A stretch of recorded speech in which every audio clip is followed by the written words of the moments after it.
Hi, this is Catherine. This is Taking Tea with Catherine.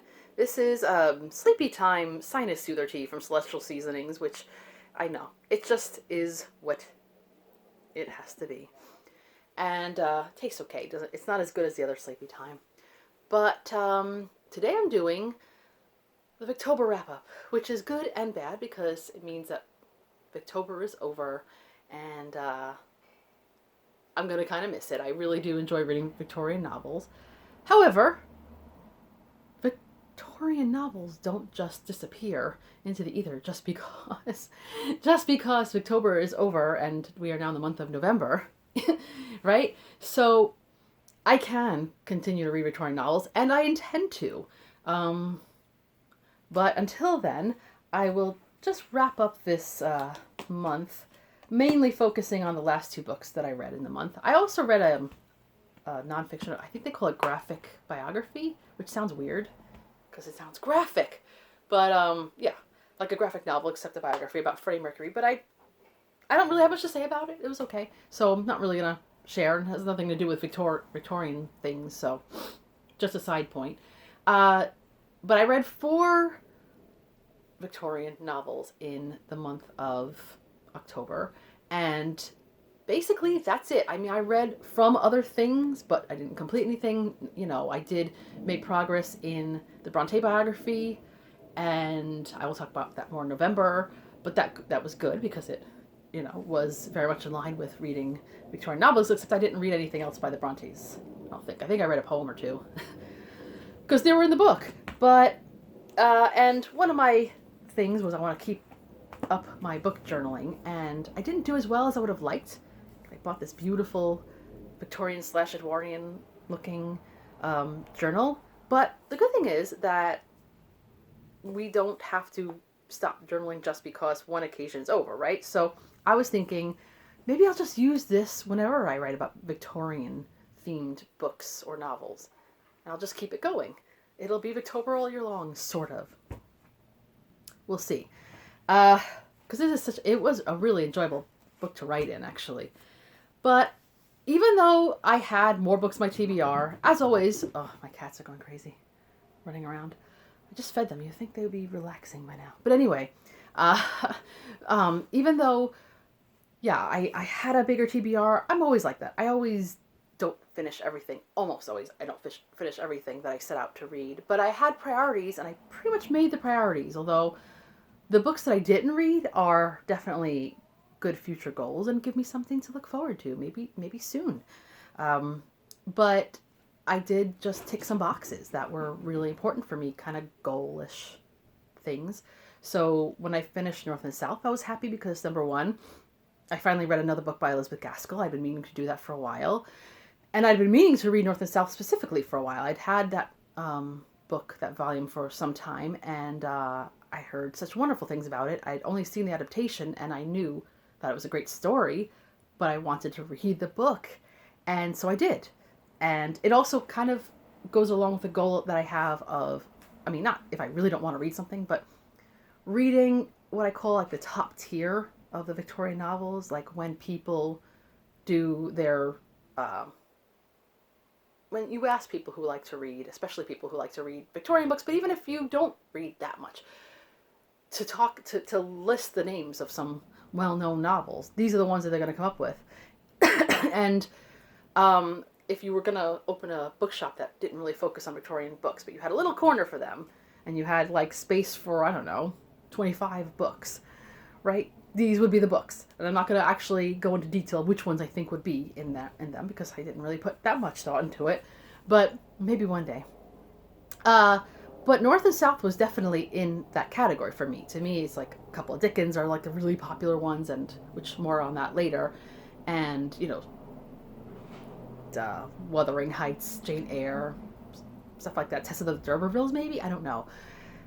So I thought North and South would be in that category, and the fact that I hadn't read it and yet wanted to read it, I thought, this is not good, because I want to make sure I've hit the top tier and then really keep digging afterwards.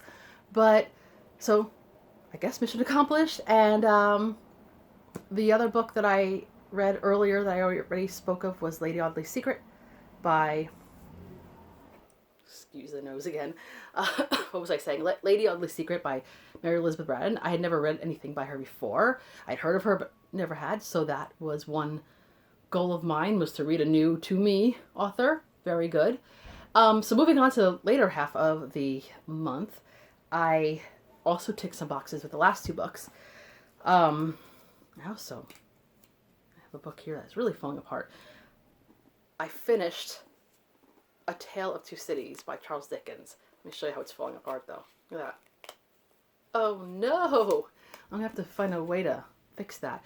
These volumes, they look nice, but they're not very well done, I guess. But I finished A Tale of Two Cities, which doesn't just mean that I finished another top tier, because I think that is definitely that. I don't think I've ever gone into a random bookshop without seeing this book in the D section of the novels or classics. And if it's not this one, then it's Oliver Twist or Great Expectations, maybe. But definitely this one is likely. Which was weird because I have read many novels by Charles Dickens. So the fact that I hadn't gotten to this one yet sort of got to me. Not like I was losing sleep over it, but excuse me, sort of got to me, and I always knew I wanted to try reading it, and even more so when people in recent past couple of years have said, oh, you like, Victorian books, but you also like historical novels. Well, it's both, and I knew it was both, but I don't know, it didn't register for some reason. So, and I'd seen an adaptation, which usually slows me down because I know it's going to happen. So I'm like, well, do I really want to read that? Because I know what happens. But I really didn't remember most of the details. So it worked out well for me because I was surprised by a lot of plot twists and everything. And because it's a highly popular book, I don't need to get too much into the details of the book, but it follows a number of people before the French Revolution. So you see some time pass beforehand. You could sort of see what was going to lead up to it by following people who live in London and people who live in Paris, but they all are sort of connected in some way or another. Sometimes only too neatly connected. Like, wow, that was a coincidence. But that's Dickens for you. But you sort of, I think, understand all the sides.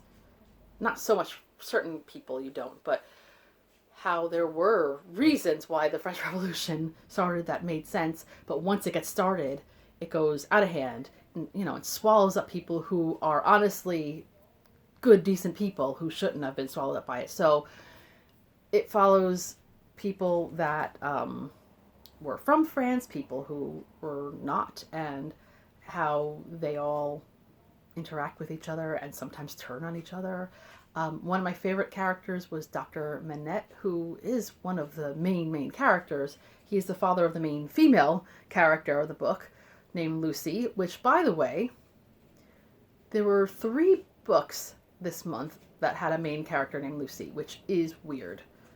Was it that common of a name back then? I don't remember. I mean, I do know people named Lucy now, but wow. Anyway, she was the main character, the daughter of the doctor. She was okay, but she wasn't really my favorite. She was just okay. I didn't see the big deal. But there are people I sympathize with that suddenly later on I say, well, calm down, cool it. And then there were certain people that I thought were just, and then they came through in certain ways. Again, I don't want to give away the plot, but it's mainly about the French Revolution, and I now kind of want to read more about it. I have read about by reading biographies and historical novels, but I've not read a book dedicated to the French Revolution. If anyone has a really good recommendation of a book, that they thought was a really just one volume of definitive, this is the best book to read about that time, please recommend it down below. But even though I was enjoying the book as I was going along, and some of the characters were a little bit Dickensian, but they weren't as over the top as they usually are, I thought. I had heard, I think it was Jennifer Brooks that said that she cried at the ending. I think it was her. And I remember thinking, I don't really like crying from books. I don't mind. There are times where I am looking for a good cry, so I will seek out something that is a tearjerker in some way. But that's not my normal thing. I don't enjoy being made to cry, but I also appreciate when something... I think the heat's coming up. Don't you love these sound effects? And the other sound you might hear is my cat scraping, eating food. There are a lot of sound effects in this place. You just can't do anything about it. As I was reading the book, I thought, this is a good book. I actually like it more than I thought I would. And even though the beginning, I thought it wasn't as interesting at first, like how is this going to turn out?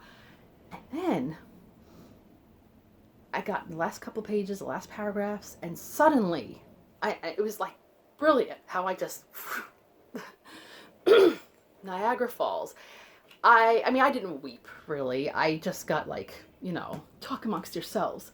But it was brilliant. And that made me say, I am reconciled to Charles Dickens. And that was another box to tick for October. I have had possibly a decade go by before I finished a book by Charles Dickens. I have tried to read other books by him, and I still have Dombey and Son going. It will be done at some point.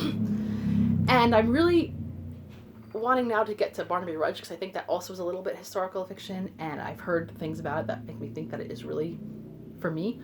But I still thought that maybe the magic was over. Maybe Charles Dickens and I will always be friends, but we just, I don't know, trounced by Trollope or something. But I feel it again. I feel the good writing talent, or whatever you want to call it, the good storyteller that Charles Dickens was, returned to my consciousness.